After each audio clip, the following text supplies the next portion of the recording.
Eu queria falar aqui sobre... Na semana passada, eu expus aqui a minha opinião sobre um erro do São Paulo. Me parece ser senso comum isso aí, em relação à contratação do Trellis. E vale lembrar que neste final de semana pintou a notícia de que o Pato recebeu uma proposta de pouco mais de 12 milhões de reais para tocar o São Paulo pelo Shabab do Al-Ahly dos Emirados Árabes, né, de Dubai. É um emirado que faz parte dos Emirados Árabes Unidos, né? E ele recusou, embora o São Paulo estivesse doidinho, para tentar se livrar do Pato com o mínimo de prejuízo possível, né? Porque haverá um prejuízo. Vale lembrar que o São Paulo, até o final deste ano, paga só em salários, mais luvas, mais direitos de imagem. Ou seja, luva é salário, né? Luvas é o que você paga para um profissional, isso em qualquer profissão. No momento da contratação, se dá um dinheiro lá, o São Paulo diluiu isso em várias parcelas, o contrato dele vai até o final de 2022. O São Paulo vai gastar por ano até lá, só nesse pacote de salários, vamos chamar de salários, 8 milhões e 400 mil por ano em relação ao Pato. Mais aquilo que está diluído também em 3 anos em relação à rescisão dele. O São Paulo vai ressarcir o Pato na rescisão. Lembrando que o São Paulo não pagou à vista a rescisão do Tianjin Shanghai. Foi o próprio Pato quem pagou, e aí o São Paulo vai ressarci-lo paulatinamente. Por ano, 1 milhão e 300 mil, por mais 3 anos. É uma operação ao todo que custará ao São Paulo, ao final do contrato do Pato, em dezembro de 2022, 38 milhões de reais para o jogador que fez 5 gols apenas na temporada passada e atuou como titular 19 vezes, né? E aí me leva a crer num erro de avaliação que passa por nós também, né? Será que o Pato foi um jogador que justificou durante toda a sua carreira um investimento alto que foi depositado nele, tanto pelo Milan, quanto pelo Corinthians, quanto em determinado momento pelo Chelsea, né, quanto pelos clubes da China, o último Tianjin Shanghai, e pelo São Paulo? Será que é um jogador superestimado? É porque a gente está falando do Pato aqui, e até vou pedir ajuda à memória do Cláudio Zaidan, se eu estiver cometendo um erro, que nos últimos 7 anos não rendeu absolutamente nada pelos clubes pelos quais passou, Zaidan. Teve ali uma boa fase no São Paulo no momento da troca do Jadson em definitivo para o Corinthians, e o Pato emprestado, vale lembrar que ele foi emprestado, voltou ao Corinthians e o Corinthians o negociou depois. Mas pega o Pato, gente, ele chega ao Corinthians no início de 2013. Justifica para você falar, eu vou gastar 38 milhões nesse jogador, que não é um veterano, né? E o que ele fez no Milan, bem verdade, foi um jogador prejudicado muito por lesões no período em que esteve na Itália. Fez uma boa estreia contra o Napoli, me lembro bem disso. Fez um grande jogo contra o Barcelona uma vez pela UEFA Champions League. Mas são brilharecos. Você não tem o Pato numa carreira estável, regular, no mais alto nível. Na verdade, você nunca teve na história da carreira do Pato. É um jogador que surge como um meteoro naquele jogo contra o Palmeiras em 2006, no antigo Parque Antártica, né? Vai para o Mundial, conquista o Mundial como um coadjuvante. Luiz Adriano jogou mais naquele Mundial do que ele, por exemplo. Luiz Adriano mesmo, que está hoje no Palmeiras. Ele é vendido para o Milan e nunca entregou aquilo que se esperava dele na carreira inteira. Então, por que o São Paulo gasta 38 milhões de reais no Alexandre Pato? Um jogador que não tem mercado nenhum na Europa, teve uma segunda chance no Chelsea, né? Aproveitou muito mal essa chance. Até porque eu acho que falta futebol mesmo. Então, o mesmo que a gente falou sobre o Lucas Lima em determinado momento, em 2015, né? Claro, uma escala diferente de jogador, né? Principalmente de repercussão internacional. O Pato é um jogador mais consolidado naquele tempo em seleção brasileira. O Lucas Lima até marcando gol pela seleção no Monumental de Nunes, no empate por 1-1 pelas eliminatórias contra a Argentina.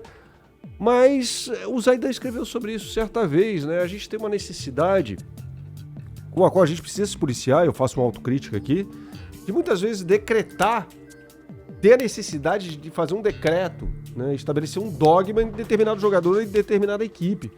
Esse cara aqui é craque, né? E o Pato nunca mostrou isso. A rigor, o Pato nunca mostrou ao longo da carreira dele, desde os primórdios, que tenha sido um craque, um jogador para ser titular da seleção brasileira, tanto que nunca disputou uma Copa do Mundo. Será que os errados foram aqueles que não apostaram no Pato numa seleção brasileira, por exemplo, ou na continuidade dele no Milan, ou na continuidade dele no futebol europeu?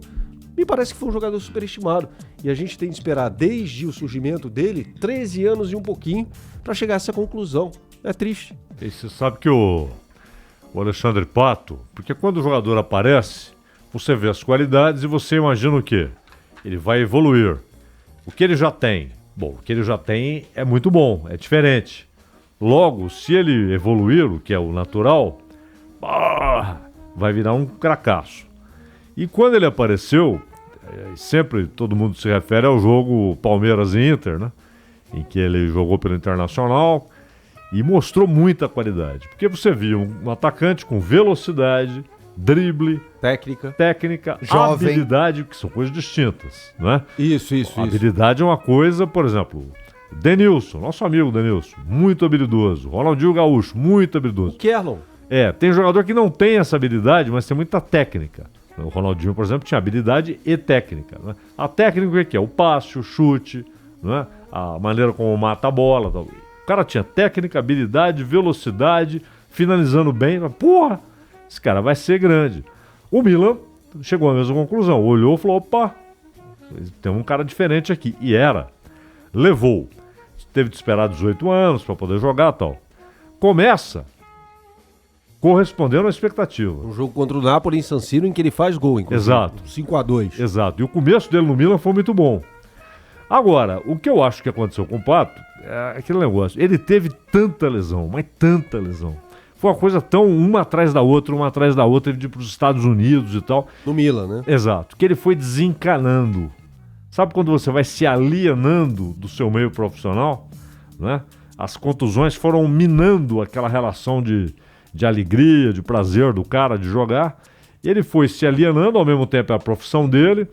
Então o Pato virou mais ali o cara que era genro do Berlusconi, que não sei o que, e todo mundo esperando o momento em que ele voltaria a retomar, né? Em que ele retomaria aquele caminho que a gente tinha visto que ele poderia percorrer no início da carreira. E nunca ele retornou. Ele ficou... ele demonstrou uma certa alienação em relação àquele meio. Ele vai lá, cumpre o papel dele, joga, tal, não sei o quê. Não acho que seja um cara que dá de ombros pro futebol, que não tenta. Eu acho que ele concordo tenta. com você. Ele tenta, cara. Mas você não acha que às vezes falta bola mesmo para corresponder àquilo, ao investimento feito nele ao longo da carreira? Ele tinha a base a partir da qual você falava, bom, ele vai evoluir a partir de uma base que é diferente, que é muito boa. Ele tem uma base técnica muito boa. Como ele vai evoluir naturalmente, é o que se espera, ele vai virar um grande jogador. Não é um jogador muito acima da média. A base, não é que ele nunca perdeu a base, só que ele ficou naquilo. Mas ele sabe matar uma bola, sabe que ele sabe chutar. Toda a Copa do Mundo. Voleio que ele fez? Um gol de voleio aqui no Pacaembu? Lembro. Foi pelo Corinthians, né? Isso. Do lado direito, a bola veio cruzada da esquerda. Aquilo é pra poucos, cara.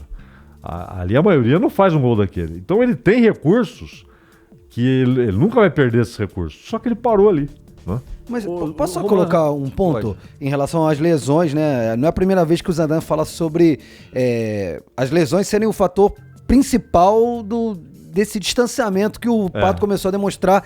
Não é desinteresse, é tipo uma alienação, foi a palavra que você usou em relação ao futebol do Pato. Mas, a não ser que essas lesões, essa sequência de lesões tenha causado uma limitação física, que hoje o Pato comprovadamente tem uma limitação por conta... Acho que não. Que eu também acho que não. É o caso do Ganso, né? Exato, bem, é uma boa comparação. Quantos jogadores ainda não se lesionam e depois Mas voltam cada um de nós tudo? reage de um jeito, né? Cada um de nós tem uma reação pessoal diante das coisas, o corpo psicológico.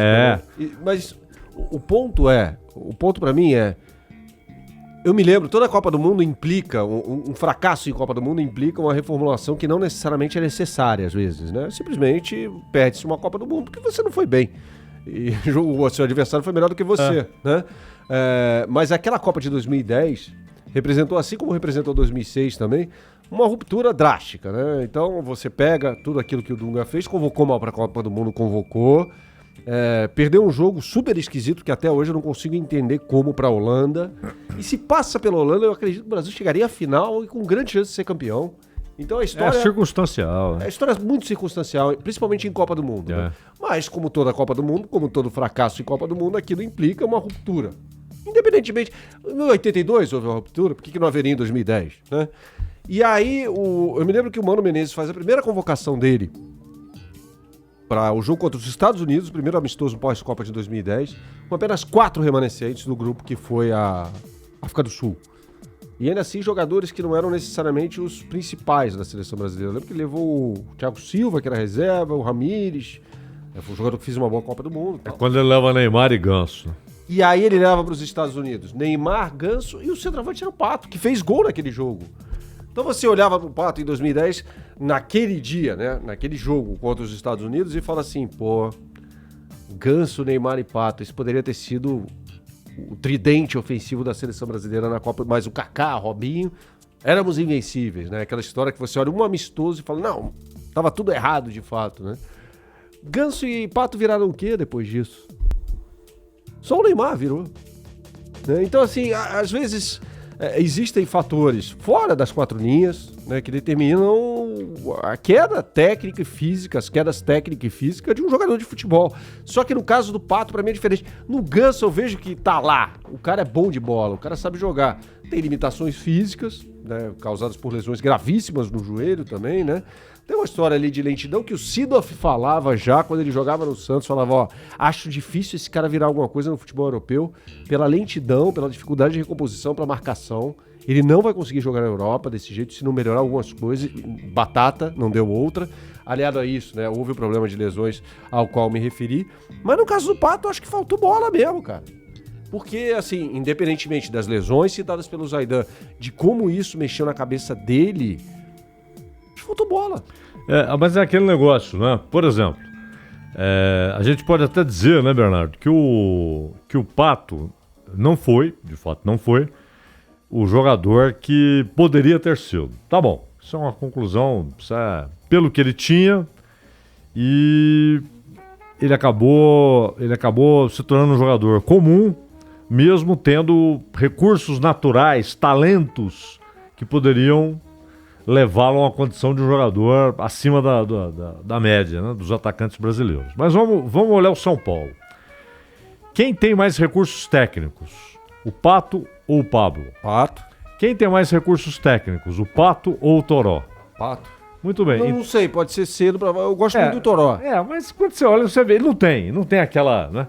Aí tudo bem. Aí você fala assim, logo, o que seria natural? O Pato titular incontestável. Então mesmo, não estamos comparando ele com os grandes atacantes, né? Mas mesmo em relação ou a um garoto que está começando aí, que a gente não sabe onde vai parar, que é muito rápido, tal que é o Toró. E em relação a um outro atacante, que é também ali, ok, tal, que é o Pablo, ele não consegue ganhar a posição. Pode até virar titular. Ontem, por exemplo, nós vimos aquela imagem. Fernando Diniz conversando com ele durante 2 minutos, gesticulando. Só o Fernando Diniz falou, né? Eu imagino que o Fernando Diniz está dizendo, cara, você tem bola para jogar. É agora. Eu quero isso aqui e tal. Mas por que isso não aconteceu ainda? Por que ele terminou o ano como reserva e começa o ano como reserva? É isso que intriga, né? Por que é um jogador que só fez 19 jogos como titular numa temporada você pode dizer, que não foi uma unanimidade? Se eu tenho o Pato e o Henry, o Pato e o Ibrahimovic, o Pato, não vou nem falar em Ronaldo, Romário, Van Basten, mas qualquer jogador assim, o Adriano, fala, natural, o Pato se reserva, os outros são melhores que ele. Mas mesmo quando ele é o melhor, ele tem recursos que os outros não têm, ele não vira titular, cara. Escuta, Zé, a melhor temporada do Pato em termos de gol, e aqui você tem que relativizar porque ele jogou no campeonato italiano. Claro. Então existe uma relativização Lógico. aqui. Não adianta você soltar o número e falar, pô, mas foi no São Paulo, o segundo ano dele em 2015, em que ele faz 26 gols em 59 jogos. Bernardo, só um parênteses aqui. Claro. Isso é fundamental, cara.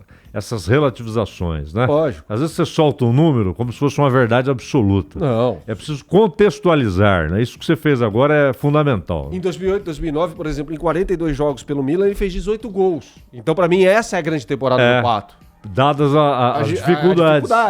No futebol no Milan, que era muito melhor do que esse Milan, que é uma caricatura. O Milan virou um quadro na parede. Você lembra quando tinha Ronaldinho, Pato, Ibrahimovic e Seedorf no meu time? Thiago Silva. Era um timaço. Então, assim, você pega essa temporada aqui, você olha pra esses números: 18 gols em 42 jogos pelo Milan. Pô. Vamos torcer que o Fernando Diniz entre na mente do Pato, cara. que é o que falta, alguém entrar naquela Há uma cabecinha. carência de bons jogadores. Tem que virar uma chavinha ali dentro. E essa imagem que vocês ressaltaram do Fernando Diniz ali durante 2 minutos, gesticulando, falando, existe realmente uma vontade do Diniz de recuperar o Pato. E acho que assim como o Diniz, nessa temporada, é quase que o tudo ou nada pra ele, pro Pato também. Eu não consigo enxergar um prosseguimento de carreira vitorioso, iluminado pro Pato se ele não for bem nessa agora, temporada. É agora ou nunca. Perfeito. Não é? Lógico. Muito bem.